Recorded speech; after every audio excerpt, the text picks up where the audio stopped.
We're going with Amber for the VP position. I still remember exactly how the air felt when those words hit me, like someone had sucked all the oxygen from the room. My lungs burned. My cheeks flushed hot with humiliation as I sat across from Martin, our CEO, in that sleek conference room where I'd presented hundreds of winning strategies over the years. "I don't understand," I managed to say, my voice embarrassingly small. "My numbers are the best in the department. I've been here for 25 years? Yes, Diana, we know." Martin's smile didn't reach his eyes. He tapped his Mont Blanc pen against my performance review, the one showing I'd exceeded every target. "And we value that loyalty. But Crestwood needs fresh blood, new perspectives. Amber brings energy the clients respond to.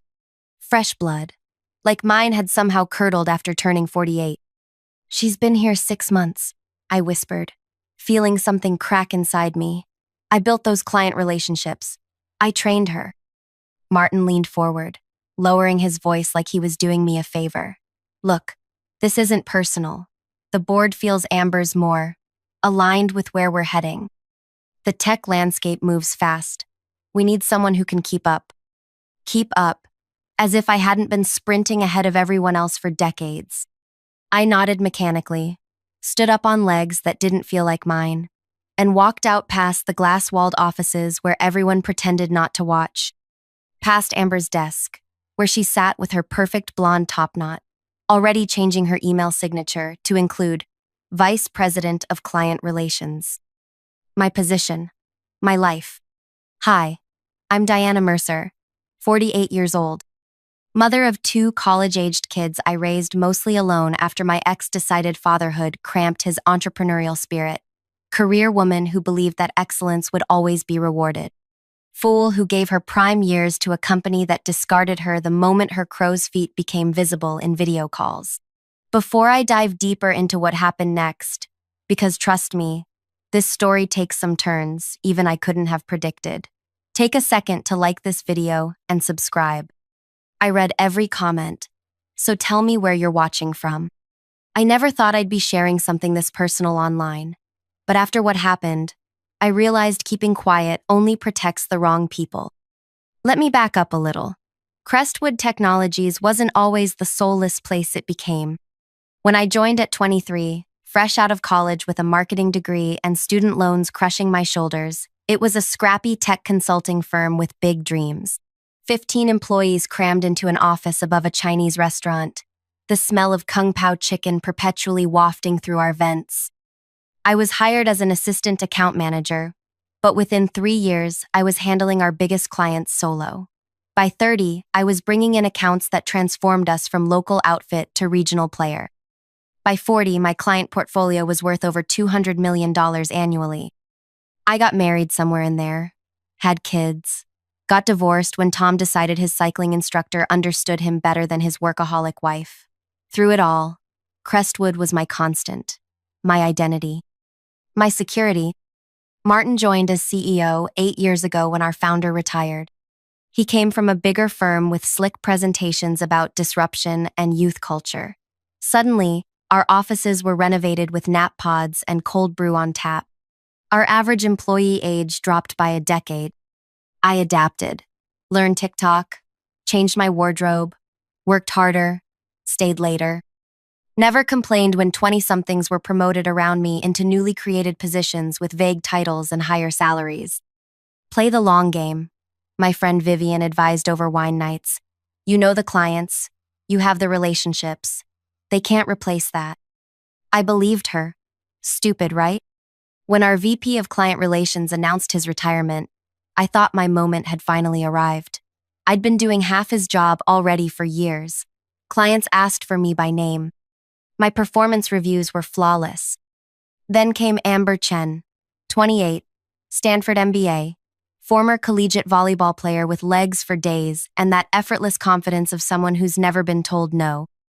Martin hired her personally as a senior account strategist and started inviting her to leadership meetings within weeks.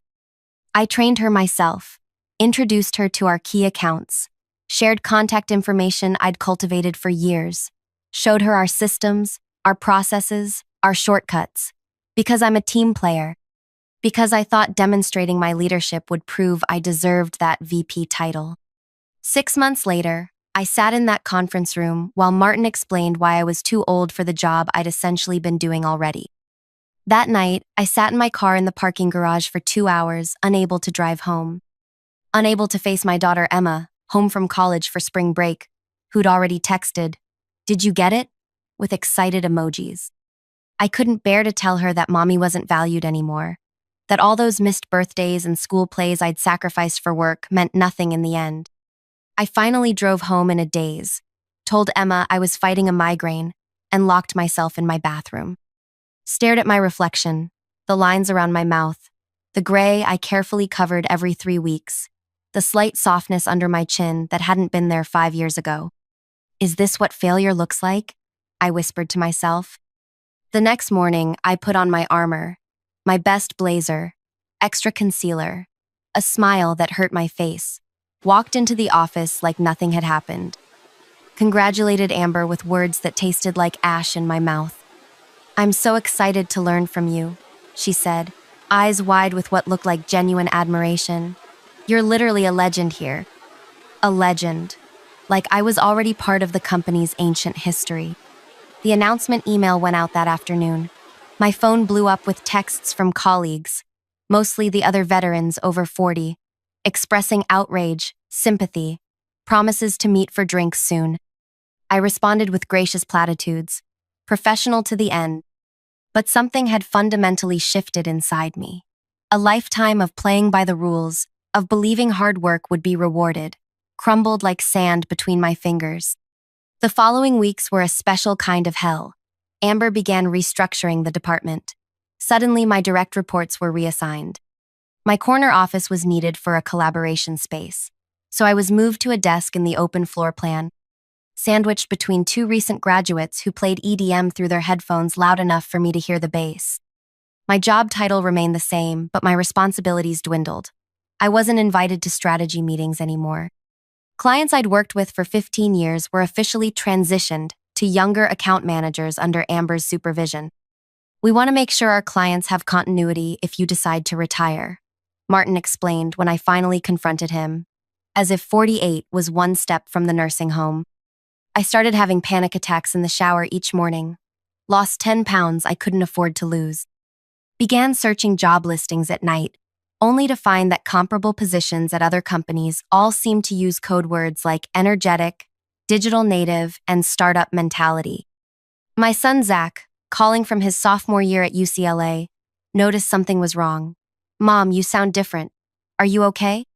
"Just tired, honey," I lied. "Big project at work." The truth was, I had almost nothing to do at work anymore. I'd been sidelined so completely it was like I'd already been fired, but without the severance package. I started calculating how long I could survive on my savings if I quit, how I'd explain the gap on my resume, whether I could afford both kids' tuition without my salary. Then came the Williams account crisis. Williams Aerospace was our biggest client, a $50 million annual contract that represented nearly 20% of Crestwood's business.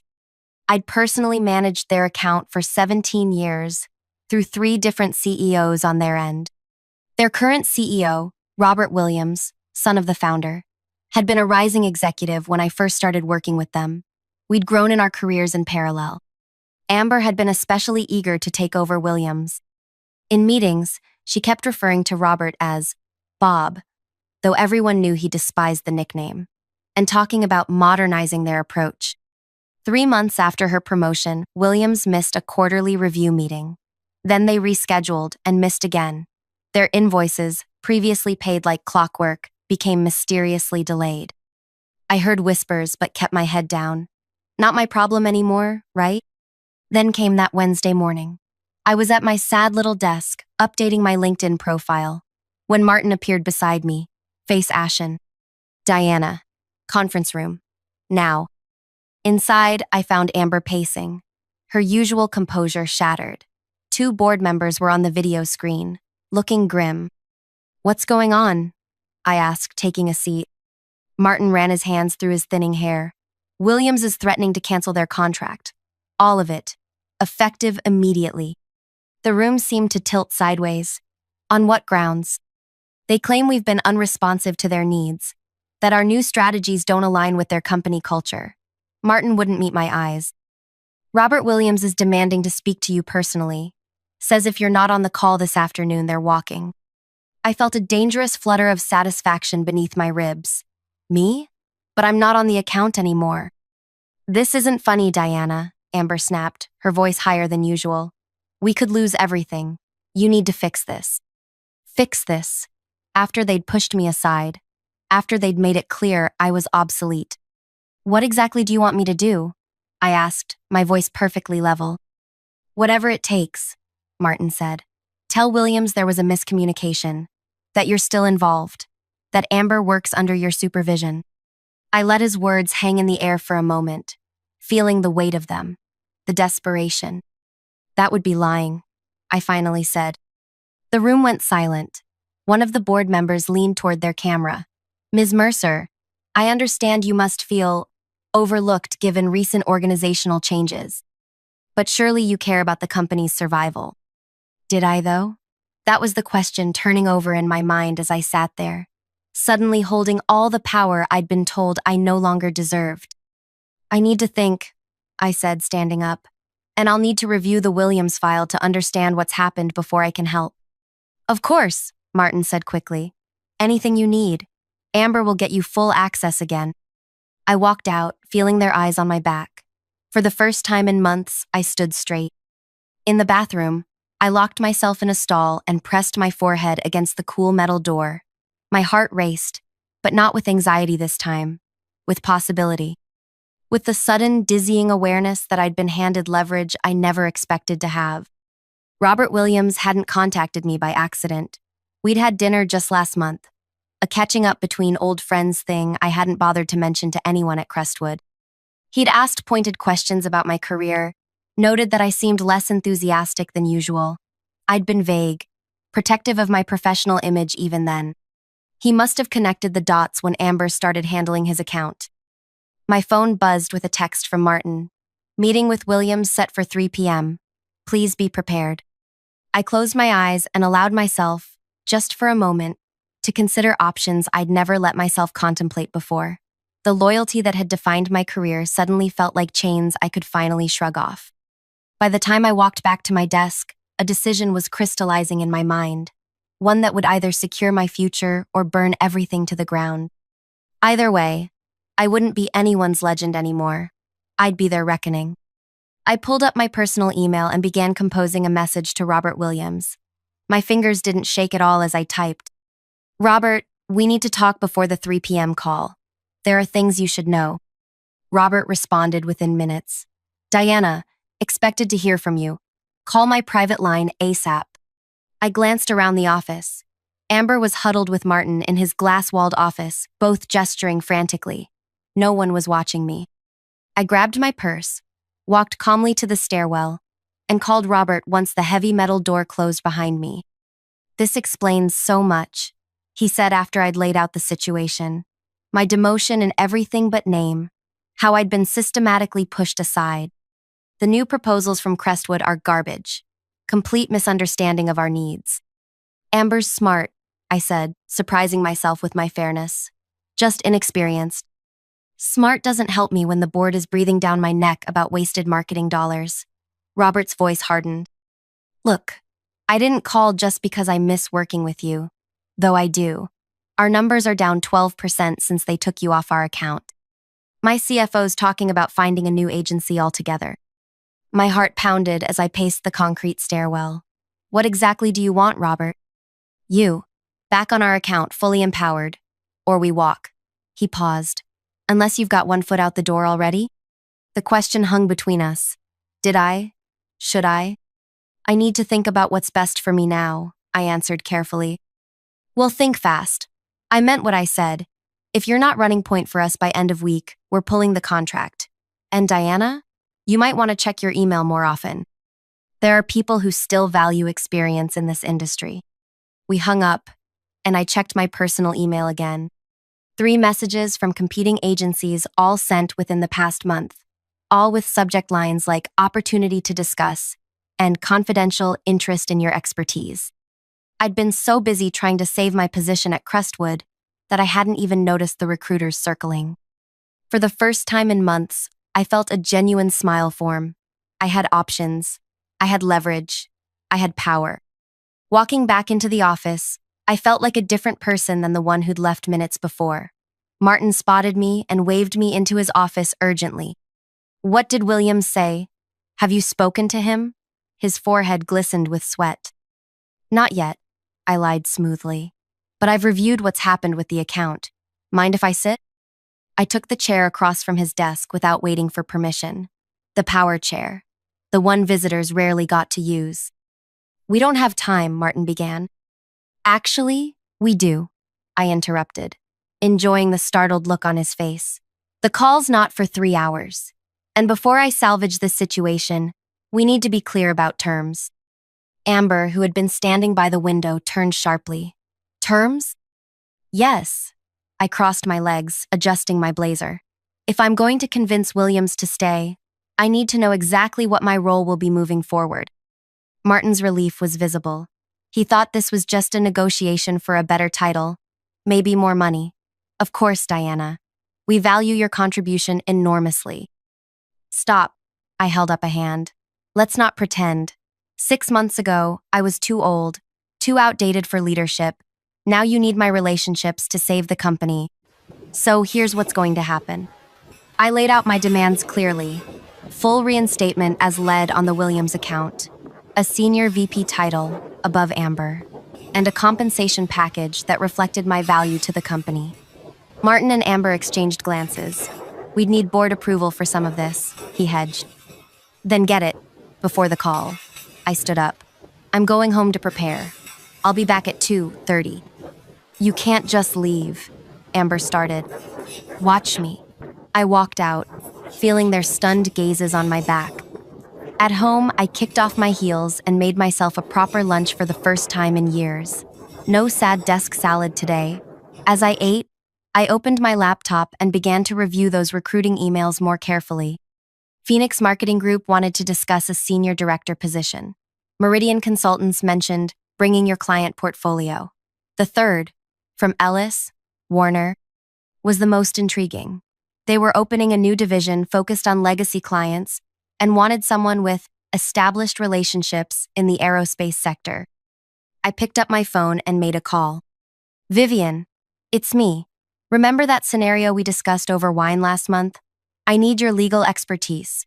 How enforceable is my non-compete, really?" Vivian, my oldest friend and a cutthroat corporate attorney, laughed. "Depends how badly you want to burn the bridge, honey. Let's just say I've got matches and gasoline ready." By the time I walked back into Crestwood at 2:27, I had 3 meetings scheduled with competing agencies, a clear understanding of exactly how to navigate my non-compete clause, and a secondary email sent to Robert Williams with some interesting attachments. Martin, Amber, and now the full executive team waited in the conference room. A contract sat at my place, the promised promotion and raises, already signed by the board chairman. "Diana," Martin's smile was too wide, too desperate. "We're so pleased to offer you this enhanced role. The board met virtually and unanimously approved everything you asked for." I picked up the contract, flipped through it without sitting down. "Thank you. This looks comprehensive." Relief flooded his face. "Excellent. Now, about the Williams call. I've been thinking about how to approach this," I said, placing the unsigned contract back on the table. "And I believe honesty is the best policy." The room temperature seemed to drop 10 degrees. "What does that mean exactly?" asked our CFO, Garrett, his eyes narrowing. "It means I'm going to tell Robert Williams the truth, that I was pushed aside because of my age, that the company values youth over experience, that I was excluded from leadership because I didn't fit the image Crestwood wanted to project." Martin's face drained of color. "That would be extremely unprofessional." "Would it?" I tilted my head. "More unprofessional than what happened to me? More unprofessional than lying to a $50 million client about who's actually running their account?" "You can't possibly," Amber started. "I absolutely can," I cut her off. Unless what?" Martin demanded. I pulled my own document from my bag and slid it across the table. unless you sign this instead. It wasn't just a revised employment contract. It was a separation agreement. 3 years salary as severance. Full benefits continuation.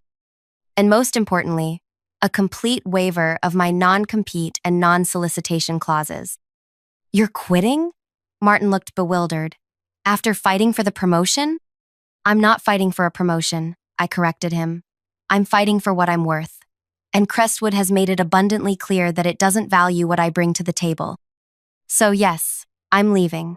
The only question is whether I leave with Williams Aerospace as a client or whether I help you keep them.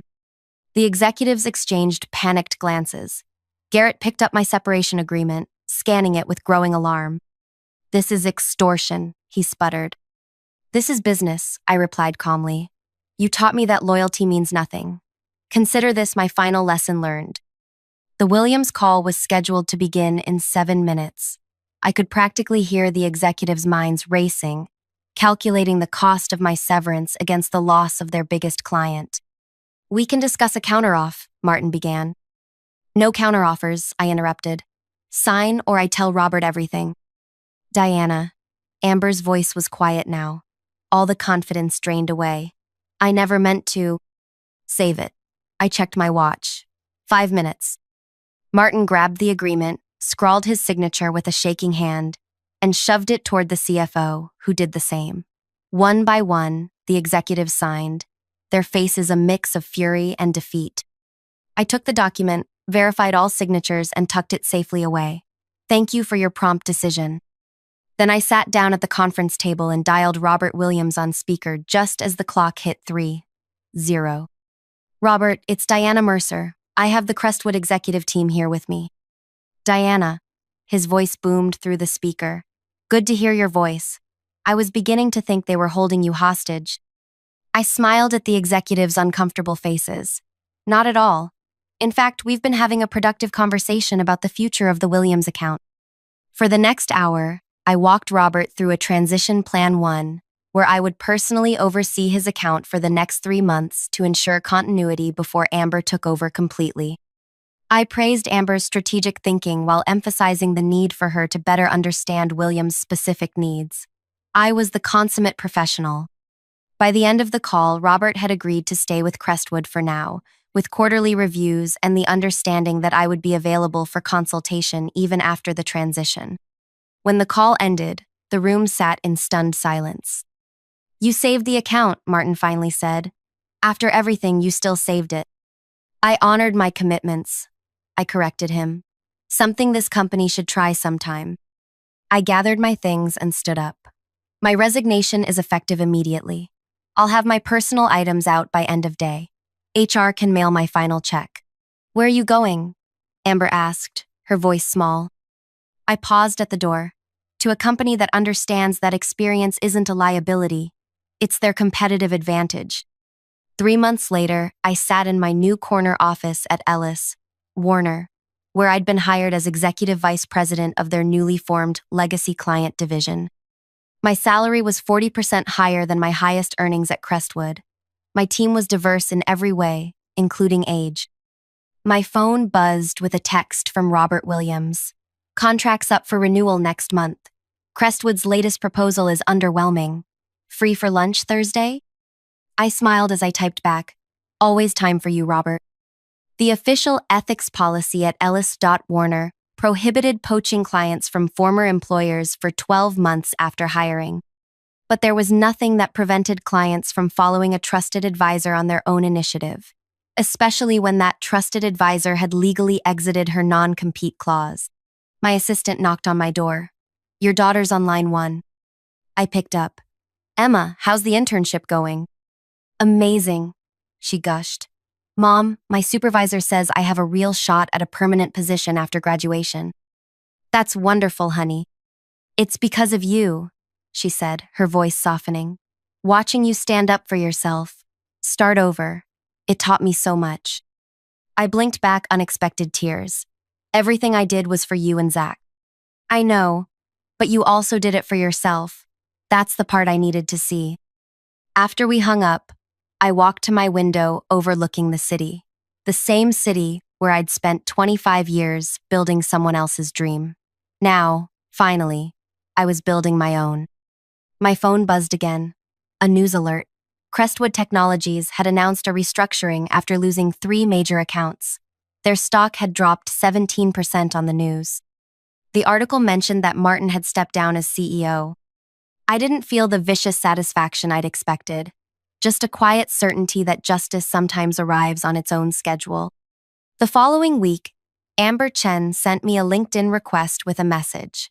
I learned more from watching you leave than I did in all our time working together. If you ever have an opening on your team, I'd love to talk. I considered it for a long moment before accepting her connection. Not her implied request. She still had lessons to learn, but the acknowledgement of what had happened. Because the truth is, revenge wasn't about destroying Crestwood or hurting Amber or Martin. It wasn't even about the money. Though the financial security was sweet vindication, real revenge was finding my worth outside the company that discarded me. It was discovering that the relationships I'd built were mine, not theirs. It was walking away on my terms, head high, future, secure. At 48, I wasn't too old. I was just getting started. And that, my friends, is the most satisfying revenge of all.